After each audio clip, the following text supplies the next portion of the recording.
And so you just don't want to get taken advantage of because you don't know something. And that's the goal here is like, you know enough about finances, employer benefits, investing, that you're not missing out on things or getting taken advantage of. You're not getting sold bad products. So knowing something about these things, even if you're not an expert, knowing about these things will help just create a safe place for you to not get taken advantage of.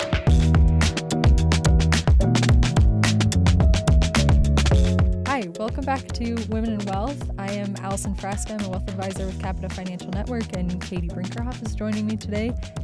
Also wealth advisor from Capita Financial Network, and we are Women in Wealth on YouTube, and we are trying to create a community where it's fun for women to learn about finance. So that's what we're here for. Today, we're going to be talking a little bit about all of the different topics that we'll cover on our channel.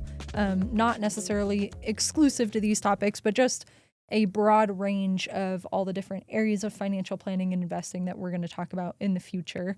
And if there's anything else that you guys want to learn about finance, or any questions that you have, drop them in the comments. We'll probably do videos answering your questions specifically, or we'll address your questions in videos that we already plan to film. But we'd love to see what you guys want to learn about as well. But for today, we thought we'd make it a little bit fun. So we came up with a list of areas of financial planning that women should learn about.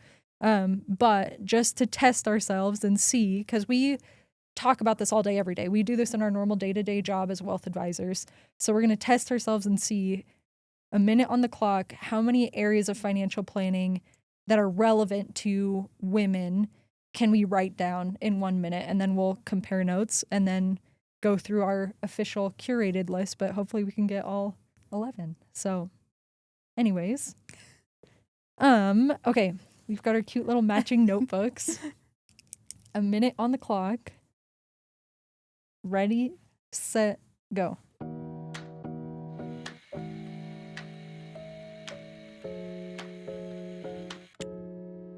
Blinking.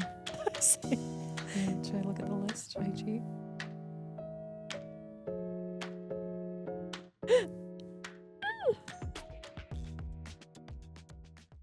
That's it. Okay. 1 minute up. Dang. It's so much suck at harder. my job? I know. I was just Should I thinking, even made this video? it's so much harder when you have a timer, because you're like, it's like when someone asks you, oh, like, what do you do for fun? I don't exist. I have no personality. I'm like, Just I don't usually remember. just being here alive. Yeah, I That's the way- exist. Yeah. For context, so where we came up with this idea is my family, my husband calls us really nerdy, which is fair, but we have a game where we try and list out all 50 states. You have as much time as you want, but you have to list out all 50 states from memory without looking at a map. And even though logically we know all 50 states, when you like sit down and try to remember even something that you know really well, it's hilarious because we can never get it. It's you would like think impossible. you would have learned the song by now. I know. Just surprise your family next time. Oh, Put a big prize on the line. Like, Yes. everyone who gets us $1,000. Yeah, $1,000, and then memorize the song without them knowing, and then in my head I'll be singing it. Yeah, perfect. But that's where the idea came from. So now we're gonna compare lists and see how many we got out of the 11. Go ahead. My first one was investing. That's so common. That's obvious. I think you probably got that one too. Yep. Check. We think that women should know about retirement income planning. So Yeah, that's a good one. Cash flow in retirement, the Social Security analysis decision. Yeah, those kinds of things. Sweet. I didn't get that one, but good. And also, just for context, when we talk about investing, I think that you should be asking yourself questions, or that these may be the questions that you have, are what should I be investing in? How much should I be investing? How do I invest? So those are kind of the questions about investing. Yeah, for sure. What's on yours? Did I get yours next one? No. Next I've got tax planning. Got it. Okay. Tax planning, that's a huge one. Yeah, big one. Like, I feel like the number one thing is, how do I save money on taxes? Totally. Or how do taxes even work? Totally. Yeah. Because honestly, even when I was studying for certified financial planner, or professional, that was one of the areas that sometimes it seems like there's no logic. So it's hard to understand, like, how is this working? Right. The IRS just comes up with rules. They're Yeah, like, by the way, arbitrary. you get $2,000 for this. And you're like, Yeah. okay, Yeah. cool. Exactly. So yeah, tax planning. Okay. Lots of questions there. Yep. Next. Estate planning. That's what I got. Okay, estate planning. So those are questions like, who should my beneficiaries be? Should I have a trust? Yeah. How do I list people in the trust? Should I have a will, guardianship? Yeah. All those questions For make your sure those are in line. kids, and when does it make sense to get an estate plan? Yeah. Those kinds of things. Yep. Okay. Healthcare. Healthcare. I did insurance planning. I don't know if this is broken out, but yeah. Yes, that's a big one. Yeah. People have a ton of questions whether of course, if you're on your employer's plan, it's pretty easy. Just take that plan. But if you need to bridge the gap for any reason, or if you're self-employed, you need to figure out, we call it Obamacare or Affordable Care Act insurance. Mm-hmm. We help with all those things. And then, of course, Medicare when you turn 65. Yeah, exactly. How does Medicare work? Mm-hmm. What do I need to sign up for Medicare when I'm 65? Yeah. Even if I'm working and whatever. So we'll dive into all of that in future videos. But yeah, that's a big one, is healthcare. And then you said insurance. Yeah. There's also like insurance in terms of like, long-term care insurance, life insurance. Should I get term? Should I get whole life? Lots of questions. Does long-term care insurance make sense? Those are kind of the questions that we get a lot. Yeah, for sure. I feel like insurance covers a lot of different areas, because it could be, like you said, life insurance, long-term care insurance, home and auto insurance. Yeah, like there's a lot of different areas that we talk about, I feel like, all the time with clients, because it's all related to finance. Yeah.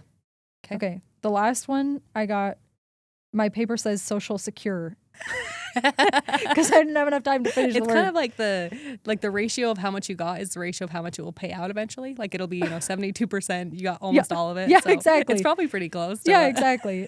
We're on track with the statistics. But yeah, Social Security is a big one, because I think there's a lot of extremes I've noticed where people think either you have to file at 62, or it definitely makes the most sense to file at 62, or you should definitely wait until 70. But working with clients, it's so back and forth. It really just depends on your individual situation or your situation as a family. I've seen every age. I've seen any 62, 63, 64, all of the ages. Yeah, exactly. In that range. So Social Security planning, honestly, is a big part of what we do. And it's not, you would think it's not that complicated, but on the back end, it really is, Yeah, there's so a lot to decide. Anyways. Okay, I have two more. I have planning for kids. So what kind of account should I open? How much should I save? How much do I want them to have when they turn 18? All those questions. Yeah. I feel like that's a big one too, that I'm really excited to talk about on our channel, because along with that, not only like planning financially for your kids' future, but also how do you talk to your kids about finance at different ages? What we often assume that they're going to understand less than they actually do. Yeah, exactly. So we'll talk more about that in a future video, about how to have those conversations with your kids. Yeah, I think if the goal of this channel is to empower everyone, empower women to learn more about this, but if we could do 2 generations, I mean, chef's kiss. That's amazing. There you go. That'd be fun. Yeah. Impacting the world, changing the world. 2 difference girls from makers. Utah. You're not even from here, so that doesn't count. I'm a California girl. No, I'm just kidding. Okay, I did have one. I don't know if this is on our list, but like, where should I save the next dollar? So yeah, I have extra money to save. I'm maxing my 401k, or I'm getting the match. Should I keep saving my 401k? Should I put in my HSA? Should I put it in a brokerage account? So where to save the next dollar is a big question we get a lot. Yeah. But I don't think we hit all of them. So let's look at the master list. Okay, master Dun, list. dun, dun, dun. Bring it up. Let's see. Okay. Oh, behavioral finance. Oh, yeah, that was a big one. Yeah. Okay. So yep. Looking over our list: investing, retirement income planning, taxes, Social Security. We've covered all of those. Healthcare, estate planning, insurance.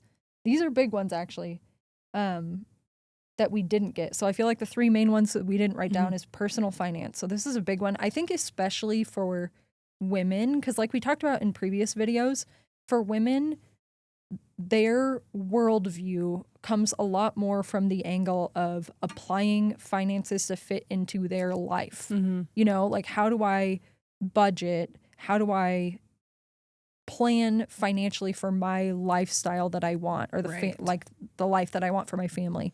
So personal finance, that's a big one. We'll talk about budgeting and all those kinds of things. Behavioral finance, that's a really, really big one, because it can make or break your financial plan. Totally. And I think a lot of it, especially in the world of investing, feels counterintuitive at first. So we'll do I think a good deep dive on that topic of how to think about your investments, how to think about financial planning and how human psychology impacts all of that too. Exactly. And like, what things can I do to make saving easier? Because you really can make it so it's easier if you just do it certain ways. Right. And behavioral finance helps us to know what the best ways are. So it doesn't feel like a big burden to save and save for your goals. Right, exactly. It's almost like I talk about it often, like you're guarding yourself from yourself. Like if you set up auto savings, then it's like instead of having to make the decision, the money comes to me, I'm deciding, do I save it or do I spend it on something I want? I'm spending it on something I want. So I'm doing auto save is going to save you. Auto save is going to save. There's our tagline. No. And then the last one, we kind of touched on this, but employee benefits. So like 401k, healthcare plans, all that kind of stuff that you can get as an employee of a company. We'll talk about how to make that, how to take advantage of that and make it work for you in your financial plan. Yep.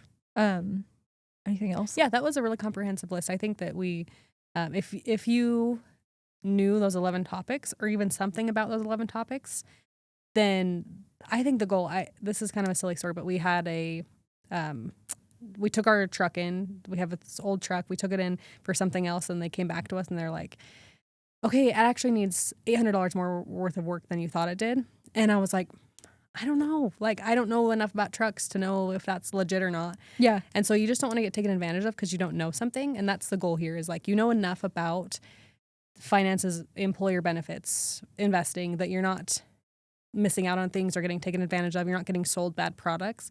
So knowing something about these things, even if you're not an expert, knowing about these things will help just create a safe place for you to not get taken advantage of. Yeah, and feel comfortable having the conversations for sure. Because that's really the goal of our channel overall is we want to go through all these topics. We want to start at the beginning and then work our way up through different levels of those topics so that no matter what level of experience you are, no matter what life stage you're in, there will be something for you there.